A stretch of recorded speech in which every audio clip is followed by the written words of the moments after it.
அபிலாஷா வணக்கம். வணக்கம் அபிலாஷா, நீங்க இந்த வீடியோ பார்த்திருப்பீங்கன்னு நினைக்கிறேன். இது ஒரு பக்கம் இதை இங்க வட மாநில தொழிலாளர்களுக்கு பாதுகாப்பே இல்லை அப்படிங்கிற மாதிரியான ஒரு அரசியல் அந்த பக்கம் போயிட்டு இருக்கு. ஆனா ஒரு சைக்காலஜிஸ்டா இந்த வீடியோ பார்த்த உடனே உங்களுக்கு என்ன தோணுனது, என்ன இந்த கவர்மெண்ட் செய்யணும் அப்படின்ட்டு நீங்க சொல்ல விரும்புறீங்க? இதுல ரெண்டு விஷயமா நான் பாக்குறேன். ஒண்ணு, இந்த போதை பொருளும் சரி, ரீல்ஸோட இன்ஃபுளுன்ஸும் சரி, இது ரெண்டும் சேர்ந்து இன்னைக்கு இருக்க இளைஞர்களை எந்த அளவுக்கு தள்ளி விட்டுருக்கு அப்படின்றது ஒண்ணு தெரியுது. இன்னொன்னு, வட மாநிலங்கள்ல இது ரொம்ப காமனா நடக்கிற விஷயம். இந்த மாதிரி அடிக்கிறது, கொள்றது, என்ன செய்யறோன்னே தெரியாம செய்யறது, இந்த மாப் கிரைம் ஆக்டிவிட்டிஸ்லாம் அங்க ரொம்ப ஜாஸ்தி. தமிழ்நாட்டுல இது ரொம்ப ரொம்ப ரொம்ப குறைவா இருந்துட்டு இருந்துச்சு. இட்ஸ் ரியலி வலது பக்கம் கொஞ்சம் கேமராவை தள்ளி வைக்கிறீங்களா? உங்களோட ரைட் சைடு மட்டும் கொஞ்சமா கேமராவை ரைட் சைடு. S, perfect. போதும் போதும். இப்ப பேசு. சோ இப்ப தமிழ்நாட்டுல இந்த மாதிரி வந்துருச்சுன்றது பாக்குறப்ப ரொம்ப மனசுக்கு வேதனையா இருக்கு. ஏன்னா இங்க இருக்க இளைஞர்களுக்கு இது ஒரு தப்பான கைடன்ஸாவும் ரோல் மாடலாவும் இருக்குன்றது ரொம்ப கஷ்டமா இருக்கு. பட் டெஃபினட்டா நம்ம ட்ரக்ஸ் எடுத்துக்கிட்டோம்னா இந்த மாதிரி தான் நடக்கும். என்ன செய்யறோம்னு தெரியாது, 4 பேர் செய்யறத நம்மளும் செய்யணும்னு தோணும், ஹீரோயிசம் தோணும், நம்ம பண்றது ரைட்டுன்னு தோணும், அதுல ஒரு இம்மாரலிட்டின்றதே தெரியாம போகும், எத்திக்ஸ்ன்றதே இருக்காது, இன்டெகிரிட்டின்றது ஒரு கேரக்டர்ல வராது. அது இளைஞர்கள் மத்தியில இருக்கு அப்படின்றப்ப ஒரு பெரிய மாஸ் ஆஃப் பீப்புளை நம்ம இதுக்குள்ள இருக்கிற மாதிரி ஆகும். இது ஒரு சொசைட்டிக்கே ரொம்ப டேஞ்சரஸ். ஏன்னா யார் வேணாலும் விக்டிமா இருக்கலாம்.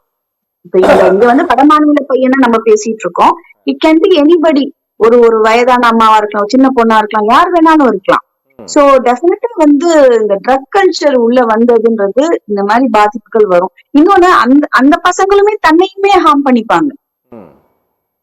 அடுத்தவங்க கொள்றது மட்டும் இல்ல. நீங்க ஒரு வீடியோ பாத்திருக்கீங்களான்னு தெரியல, கொஞ்சம் வருஷங்களுக்கு முன்னாடி ஒரு சீர்திருத்த பள்ளியில பசங்க பிளேடால தன்னை கீறிக்கிட்டு வெட்டிக்கிட்டு இருந்தாங்க தெரியுமா, ட்ரக் இன்ஃபுளுன்ஸ்ல. இந்த மாதிரி செல்ஃப் ஹார்மிங் பிஹேவியரும் நிறைய நடக்கும். அண்ட் அந்த அதர் இப்ப எல்லார் கையிலும் செல்போன் வித் கேமரா வந்துருச்சு. அண்ட் அடுத்தவங்களுடைய அந்த அட்டென்ஷன் எல்லாருக்கும் தேவைப்படுது. என்ன திரும்பி பாருங்க, எனக்கு ஒரு லைக் போடுங்க, என்ன யாருன்னு பாருங்க அப்படின்ற அந்த அட்டென்ஷனை அதிகமா போக்கஸ் கொடுக்குறாங்க இன்னைக்கு இருக்க இளைஞர்கள். எத்தனை லைக்ஸ் வருதோ, எத்தனை ஃப்ரெண்ட்ஸ் அங்க வர்ச்சுவலா இருக்காங்களோ அதுதான் அவங்களுடைய பர்சனாலிட்டி டிட்டர்மைன் பண்ணுதுன்னு நினைக்கிறாங்க. அதுவும் ஒரு போலித்தனமான ஒரு வாழ்க்கை தான். அதுக்காக இந்த மலை உச்சியில நிக்கிறது, ட்ரெயின் வர்றதுக்கு முன்னாடி போய் நின்று வீடியோ எடுக்கிறது, அதெல்லாம் எவ்வளவு முட்டாள்தனமோ அதே மாதிரி முட்டாள்தனம் தான் இந்த மாதிரி செயல்கள்ல ஈடுபடுறது, இன்னொருத்தவங்களை பலி கொடுக்கறதும் ஏற்றுக்கொள்ள முடியாத ஒண்ணு. சோ இன்னைக்கு இருக்க இளைஞர்கள் மத்தியில இந்த ரெண்டுமே ஊடுருவி இருக்குன்னு உண்மை. ஓகே அபி, என்னன்னா நீங்க ஒரு 20 வருஷம், ஒரு 25 வருஷம் 30 வருஷத்துக்கு முன்னால பசங்க நிறைய விளையாண்டுகிட்டு இருந்தாங்க. அவர்களுக்கான போட்டியாக அவங்க கில்லி தாண்டல் விளையாடும் போது கூட கூடுதலா ஸ்கோர் அடிக்கணும் அப்படிங்கிற ஒரு காம்படிஷன் இருந்தது. 7 ஸ்டார்னு ஒரு கேமர் ரோட்ல விளையாடுவாங்க, அதுல அடிபால் விளையாடுவாங்க. நீங்க ஸ்கூல்ல ஏதாவது காம்படிஷன் நடக்கும், இதுல போட்டியாக பார்த்த அந்த மனோபாவம் மாறி இன்னைக்கு இன்ஸ்டாகிராம்ல இவனுக்கு இவ்வளவு லைக் வந்துருச்சு, இவனுக்கு இவ்வளவு ஃபாலோவர் வந்துருச்சு, இப்படிங்கிற இந்த கட்டத்தை நோக்கி பெரியவங்க வந்துட்டாங்க. ஓகே, குழந்தைகளும் இதை இதுதான் நமக்கான காம்படிஷன் ஃபீல்டு அப்படிங்கிற மாதிரியான ஒரு மனப்போக்குக்குள்ள வந்துட்டாங்களா? அததான் இது காட்டுதா? அந்த மனப்போக்கு வந்திருக்கு. ஆனா அதுல என்ன, ஏன் நம்ம வேதனைப்பட வேண்டியிருக்குன்னா, அப்ப உண்மையிலேயே விளையாடினாங்க. Physically mentally they applied and they played. ஒரு இண்டிவிஜுவல் அவனோட இண்டிவிஜுவல் டேலண்ட காமிச்சு மேல வந்ததுக்கும் இன்னைக்கு என்ன குரங்கு வித்தை பண்ணியும் மேல வரலான்றதுக்கும் வித்தியாசம் இருக்கு. இன்னைக்கு நீங்க நார்ம்ஸ்க்கு அகேன்ஸ்டா போனா எல்லாரும் திரும்பி பார்த்தாங்கன்னா, ஓ அப்ப அவன் ஒரு செலிபிரிட்டி அப்படின்ற மாதிரி ஆகுது இல்லையா? அது நம்ம ஏத்துக்கொள்ள முடியாது. அது இந்த சொசைட்டிக்கு பிடிச்ச ஒரு நோய்க்கு சமம். இது அப்படி பரவும். எல்லா இளைஞர்களும் இதுதான் ரைட்னு நினைச்சாங்கன்னா ப்ரொடக்டிவிட்டி, அவங்களுடைய கன்ஸ்ட்ரக்டிவ் தாட்டே நம்ம அங்க கட் பண்றோம் இல்லையா? அவங்க என்ன, what is there contribution towards the society? இந்த பள்ளிக்கூடங்கள், கல்வி நிறுவனங்கள் இந்த இன்ஸ்டாகிராம்ல அதிகமான ஃபாலோவர்ஸை வைத்திருக்கக்கூடியவர்கள் அல்ல. எல்லாம் ஸ்கூலினுடைய ஆனுவல் ஃபங்க்ஷனுக்கு, ஸ்போர்ட்ஸ் டேவுக்கு, இல்ல வேற ஏதாவது ஒரு ஸ்பெஷல் ஈவெண்ட் நடத்துறாங்கன்னா அந்த ஈவெண்ட்டுக்கு வெறும் பாட்டு போட்டுக்கிட்டு டான்ஸ் ஆடுறவன், வெறும் ஆக்டிங் பண்றவன், சில திரைப்பட காட்சிகளுடைய வசனங்களுக்கு முக பாவனை செய்கிறவன், இல்ல வேற ஏதோ ஒரு இலவ பண்றவன், இவனையெல்லாம் கூப்பிட்டு இவர்கள் சிறப்பு விருந்தினர்களாக இந்த ஸ்கூல் அட்மினிஸ்ட்ரேஷன் எல்லாம் அவங்களையெல்லாம் மேடை ஏத்தி வச்சு அவங்க மூலமா குழந்தைகளுக்கு பரிசு கொடுக்கறத எல்லாம் கூட இது எல்லாம் கூட குழந்தைங்களை இன்டைரக்டாவோ டைரக்டாவோ இன்ஃப்ளூயன்ஸ் பண்ணுதா அபி? ரைட்லி செட், டெஃபினட்டா இன்ஃப்ளூயன்ஸ் பண்ணும். அப்ப நம்ம யார் அங்க ரோல் மாடலா அவங்களுக்கு காட்டுறோம், இதெல்லாம் பண்ணா இந்த ஸ்கூல் என்னுடைய பிரின்சிபலும் என்னோட டீச்சர்ஸுமே இவ்வளவு அப்லாட் பண்றாங்கன்னா அப்ப இதுதான் ரொம்ப சிறந்த ஒரு தொழில் போலன்றது எல்லாருக்கும் தோணும். நான் ஃபர்ஸ்ட் சொன்ன மாதிரி குரங்கு வித்த என்ன செய்யறோன்னே தெரியாம அது ஏதோ செய்யும், அது ஒரு 4 பேர் சுத்தி நின்று வேடிக்கை பார்ப்பாங்க. ஆனா அது குரங்கு உடனே சயின்டிஸ்ட் ஆயிடாது, அது குரங்கு தான். சோ அந்த மாதிரி லைக்ஸோ இல்ல ஒரு ரீச்சோ இருக்குன்றதுக்காக மட்டுமே அவங்க டேலண்டடோ இல்ல அவங்க ஏதோ கான்ட்ரிபியூட் பண்ணிருக்காங்க சொசைட்டிக்கோ இல்ல அவங்க கிட்ட ஏதோ ஒரு இன்டெலிஜென்ஸ் இருக்கோ அர்த்தம் கிடையாது. அது நம்ம அடுத்த ஜெனரேஷனை கன்ஃபியூஸ் பண்ணி விடுறோம். இப்ப உண்மையிலேயே ஒரு பையனை கூப்பிட்டு உட்கார வச்சு யாருப்பா இப்ப ஃபேமஸ்ன்னு கேட்டா அவன் திருப்பி திருப்பி பாக்குறதையும் வீட்டுல அடிக்கடி பேசுறதையும் ஒரு ஃபேமஸான பர்சனாலிட்டியும் தான் சொல்றானே ஒழிய ஒரு அறிவுபூர்வமா இவங்க கிட்ட இந்த ஒரு விஷயத்த நான் கத்துக்கிட்டேன் அப்படின்னு சொல்லக்கூடிய ஒரு புரிதல் இன்னைக்கு இருக்க மாணவர்களுக்கு ரொம்ப குறைஞ்சிருச்சு. எனக்கு இவங்கதான் இன்ஸ்பிரேஷன், இவங்க இத பண்ணாங்க அதனால எனக்கு அவங்கள மாதிரி ஆகணும் அப்படின்னு சொல்றது ரொம்ப குறைஞ்சிருச்சு. இவங்க காட்டுற இன்ஸ்பிரேஷன்ஸ் எல்லாமே யூஸ்லெஸ்ஸா தான் இருக்காங்க. அதாவது ரெஸ்பான்சிபிலிட்டிக்கும் பாப்புலாரிட்டிக்கும் இருக்கக்கூடிய வித்தியாசத்தை கல்வி நிறுவனங்களே பெரிய அளவில் உணராமல் இருக்கக்கூடியதனுடைய விளைவும் குழந்தைகளை ஏதோ ஒரு வகையில் இந்த ரீல்ஸ் மோகத்திற்கு இன்ஃப்ளூயன்ஸ் பண்ணிட்டு இருக்கு, அப்படிதானே? நிச்சயமா இந்த ரீல்ஸ அபாலிஷ் பண்றதோ இல்ல அவங்கள பாதிக்கிறதோ நம்ம நோக்கம் இல்ல.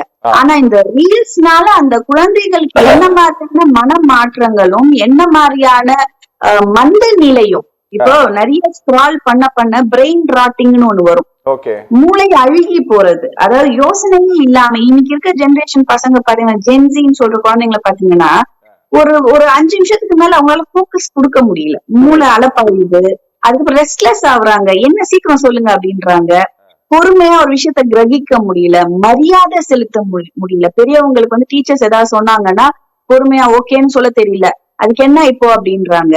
பாடி லாங்குவேஜ் மாறுது, அவங்களுடைய இன்டென்ஷன்ஸ் மாறுது, தாட் ப்ராசஸ் மாறுது. இப்ப இந்த குழந்தை வளர்ந்து பெரியவனானா அவன் என்ன மாதிரியான மைண்ட் செட்டோட இருப்பான், அவன் இந்த சொசைட்டிக்குள்ளார பிளே பண்ணும்போது என்ன மாதிரியான விஷயங்களை செய்வான்றதுதான் நம்மளுடைய கன்சர்னா இருக்கு. பீயிங் அ சைக்காலஜிஸ்ட் நம்ம ஏன் திருப்பி திருப்பி இந்த ஃபவுண்டேஷனை பத்தி பேசுறோம்னா this is going to play in future. அப்ப நம்ம உட்காந்துட்டு இவ்வளவு கிரிமினல்ஸ் நம்ம வளர்த்து விட்டுட்டோம்னு நம்ம வருத்தப்படக்கூடாது. அந்த ஆரம்பத்திலேயே முறையிலேயே கிண்டின்றது இதுதான். சோ குழந்தைகள் இந்த மாதிரி இன்ஃப்ளூயன்ஸ் ஆகுறாங்க, ஈஸிலி பீயிங் பாய்சன்ட். இது நான் பாய்சன்ட்னே சொல்லுவேன். ட்ரக் கல்ச்சரும் சரி, இந்த ரீல்ஸ் கல்ச்சரும் சரி, தேவையில்லாத ஒரு புகுத்தல், ஒரு பாய்சனிங் தான். இதோடைய வெளிப்பாடு இந்த சொசைட்டில நிச்சயமா வெளிக்காட்டும். அப்ப பெரிய பாதிப்பா இருக்கும். அவனுக்கு நீங்க புரிய வைக்கவே முடியாது. ராஜாராம் சார் வணக்கம். ராஜாராம் சார், இன்னைக்கு தமிழ்நாடு போலீஸ் தரப்புல கொடுக்கப்பட்டிருக்கக்கூடிய பத்திரிகை செய்தியில இன்னைக்கு என்ன சொல்லியிருக்காங்க அப்படின்னா, இங்க எல்லா வடமாநில தொழிலாளர்களும் ரொம்ப பாதுகாப்பாக இருக்கிறாங்க, இந்த சம்பவம் திட்டமிட்ட சம்பவம் கிடையாது அப்படின்னு சொல்லிட்டு. சார், இது திட்டமிட்ட சம்பவமாவே இல்லாம கூட இருக்கலாம், ஆனா இப்படி ஒரு சம்பவம் நடந்தது அப்படிங்கிறத இன்னைக்கு போலீஸ் கவனத்திற்கு அது வருவதற்கு முன்பாக, சார் நான் இந்த வார்த்தையை திரும்பவும் அழுத்தம் திருத்தமாக பதிவு பண்றேன், காவல்துறையினுடைய கவனத்திற்கு இந்த வீடியோ காட்சிகள் வருவதற்கு முன்பாக, போலீஸ் முதல் தகவல் அறிக்கை பதிவு செய்வதற்கு முன்பாக இந்த வீடியோவை இன்ஸ்டாகிராம்ல பயன்பாட்டாளர்களாக இருக்கக்கூடிய பல லட்சக்கணக்கான பேர் பார்த்திருக்கிறாங்க. குறிப்பாக இந்த பையனோட இந்த வீடியோக்கு பின்னால் இருக்கக்கூடியவங்க எல்லாமே 11 வயசு பசங்கள்ல இருந்து ஒரு 25 வயது ஆட்கள் வரை எல்லாருமே பார்த்திருக்காங்கன்னு வச்சுக்கோங்களேன். இந்த வீடியோவை பார்த்தவர்கள் இப்படி நாமளும் பண்ணலாம் அப்படிங்கிற ஒரு மனோநிலைக்கு போக மாட்டாங்க அப்படிங்கிறதுக்கு எந்த உத்தரவாதமும் கிடையாது. யாரும் எதிர்கால ஜோசியத்தையும் சொல்லவும் முடியாது. இதை தடுக்க வேண்டிய இடத்துல இருக்கக்கூடிய போலீஸ் என்ன செய்யணும் சார்? உடனே சைபர் கிரைம் மூலமா இதை தடுக்கணும். இப்ப இந்த சம்பவம் நடந்ததுன்னு தெரிஞ்சதுக்கு அப்புறம் இன்னும் லட்சக்கணக்கில் கோடிக்கணக்கான பேர் இதை பார்ப்பாங்க. ஆக நிறைய பேர் கெட்டு போறதுக்கு வாய்ப்பு இருக்கு. இந்த வீடியோவை முதல்ல தடை பண்ணணும். ஒண்ணு. ரெண்டாவது, நம்ம சினிமாவுக்கு தணிக்கை குழுன்னு ஒண்ணு இருக்கு. அந்த தணிக்கை குழுல இருக்கிறவங்க என்ன பண்றாங்கன்னு தெரியல. இந்த மாதிரி தலையை துண்டா வெட்டுறது, இப்ப மேடம் சொன்னாங்க பாத்தீங்களா, கிட்டத்தட்ட வன்முறையே படமா எடுக்கிறாங்க.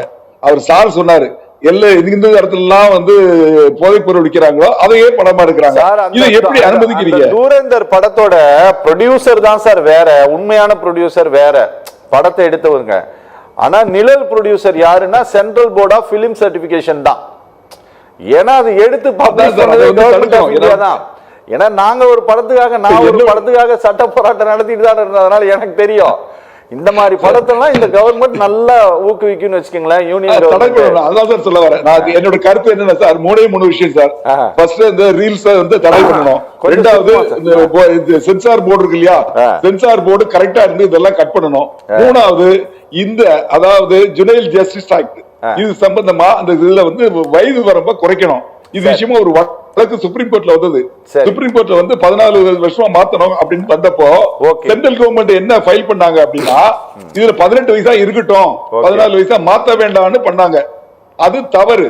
அதை நிச்சயமா பண்ணணும். இது எதுக்காக பண்ணணும்னா, இந்த நாட்டில் இருக்கக்கூடிய இந்த 130 கோடி மக்களின் அரசா இருந்தா நிச்சயமா அதை செய்யணும். ஏன்னா பொதுமக்களுக்கு பாதிப்பு, இளைஞர்களுக்கு பாதிப்பு. உலகத்திலே அதிகமா இளைஞர்கள் கொண்ட நாடு நம்ம நாடு. அதனால இது நிச்சயமா செய்வாங்க, நம்புறேன், செய்யணும்னு நினைக்கிறேன். Okay okay.